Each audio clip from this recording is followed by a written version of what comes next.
How goes it, YouTube? Today is Sunday for me, but happy whatever day it is that you're watching this. Do me a favor, smash that like button, hit the subscribe button, and let's get to this video.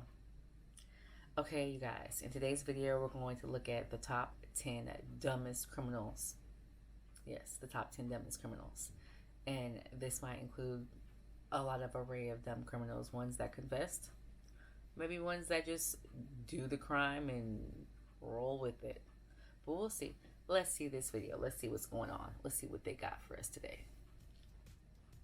Criminal masterminds, these crooks ain't. Welcome to Watch Mojo, and today we're counting down our picks for another top 10 dumbest criminals. Before we begin, we publish new content every day, so be sure to subscribe to our channel and ring the bell to get notified about our latest videos. For this list, we're looking at even more wannabe crooks who made police work easy. If you think we missed any numbskull ne'er-do-wells, be sure to check out our original list of the top 10 dumbest criminals. Numbskull. Number 10. Tony Van.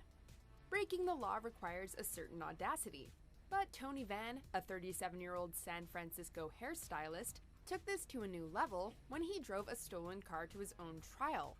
Van was facing charges for possessing a stolen $125,000 Porsche Carrera, so maybe he thought no one would notice when he arrived at court in a stolen Lexus instead.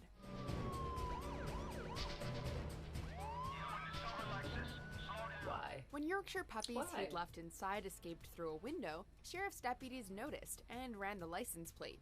He was charged with possession of a stolen car and computer, as well as animal cruelty. Number 9. Trevor Jones. Ever just want to check your Facebook one more time? 34-year-old Trevor Jones couldn't resist when he broke into a house in Gwinnett County, Georgia, in November 2011. Unfortunately for him, he used the home computer to log in. To be fair, it's no wonder he wanted some social media downtime. A woman whose house he'd tried to rob earlier had seen his car, taken his keys and wallet, and called the police. Jones had to swim a pond to escape before breaking into another nearby house. Still, he probably should have logged out of Facebook before leaving. Instead, he gave police everything they needed to identify him and issue arrest warrants. Number 8. R.C. Gatelin. Curiosity killed the cat, and it also caught the criminal. In 1988, R.C. Gatelin came across some friendly Detroit police officers who were showing off their squad car's computer to a few local kids. His interest piqued. Gatelin approached the officers and asked them to give him a demonstration, voluntarily giving them his driver's license so they could run a background check. The cops complied and discovered Gatelin had an outstanding arrest warrant for armed robbery. It wasn't outstanding for much longer. The police arrested Gatelin on the spot. Still, he must have been impressed at how well the technology worked. That was very Number smart. 7. The Living Dead Burglar. There are times when playing dead might be a smart idea. In the animal world, the Virginia opossum plays dead to avoid predators, and some fish feign death to attract prey. But when a 23-year-old man broke into a Spanish funeral home in March 2008, he learned it isn't the most successful strategy in the human world. When police arrived to investigate the reported break-in, this man tried to fool them by lying on a table in a glass chamber used for wakes. Police were tipped off when they noticed that, for a corpse, he was awfully alive, breathing and everything. Number 6. Christopher Kron. It's only polite to answer the phone. It could be someone important, like the company that monitors the alarm you just tripped. On the night of his birthday, 47-year-old Christopher Kron broke into the Junkanoo bar on Fort Myers Beach to steal a bottle of Grand Marnier. When the alarm company called, he not only answered the phone, but also gave his full name.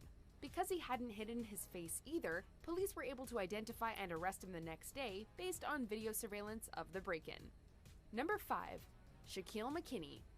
When it comes to the business world, it's good to be proactive. So when entrepreneurial 14-year-old Shaquille McKinney decided to start up his own business in Gulfport, Florida, he began cold calling people in his area. In McKinney's defense, his telemarketing wasn't a scam.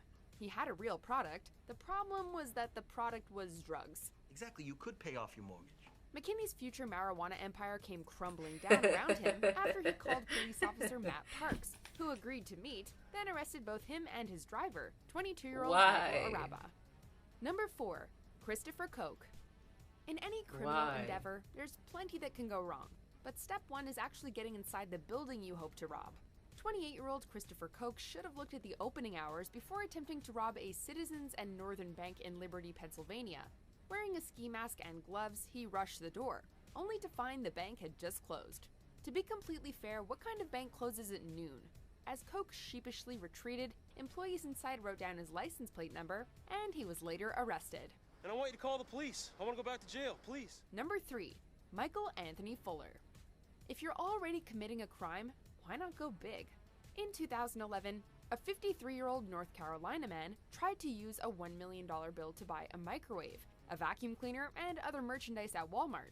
That must be worth a fortune. The total price of the goods was $476, so he was apparently fairly optimistic about how much change Walmart keeps in their registers.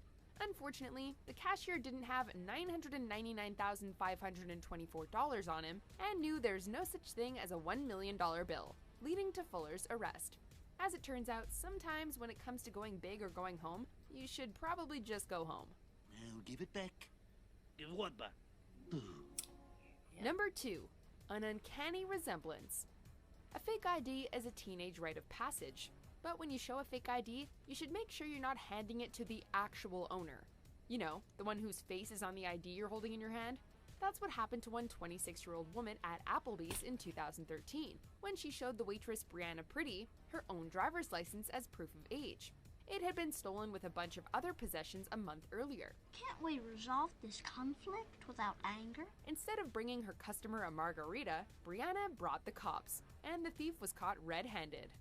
Before we unveil our top pick, here are a few dishonorable mentions.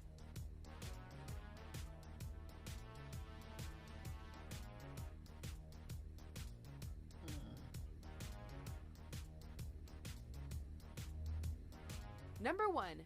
McArthur Wheeler. When he was arrested for robbing 2 banks in Pittsburgh in 1995, McArthur Wheeler was genuinely incredulous. His logic had been impeccable. Lemon juice is used in invisible ink, therefore if he rubbed his face with lemon juice, no one would be able to see his face. Right? Right. Psychologists who studied the case named it the Dunning-Kruger effect, a cognitive bias in which unskilled people are least able to perceive their own incompetence, and so become overconfident. In other words, when people are really dumb, they can't see how dumb they really are. Do you agree with our picks? Check out these other great clips from Watch Mojo, and be sure to subscribe and ring the bell to be notified about our latest videos. Wow, he rubbed his face with lemon juice to have the same effect that invisible ink does, so that you become invisible.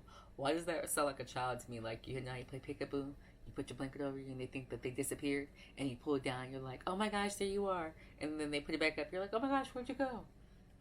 Like that effect in adult form. So you think you rub some stuff on your face and you magically disappear, so your mom was a glass maker? Dude, come on now. Come now. Lemon juice cannot make you disappear. Cannot make you invisible. You must have been on something. Like when you thought about it, that the whole scheme through, that the whole about thing, you must have been on something for real. And then saw, oh, it's invisible ink. You know what? Guess what? If we rub this on our face, they can't see it, so we can go commit some robberies. Dude, you dumb. You dumb. Who you dumb? So, what you guys think about this video? The dumb criminals. Well, thank you so much for watching. Comment down below and have a great day. Have a great rest of your day, rest of your week. Have a wonderful, wonderful rest of your week. And I thank you so much for watching, and I will see you guys in the next video. All right, thank you guys. All right, bye.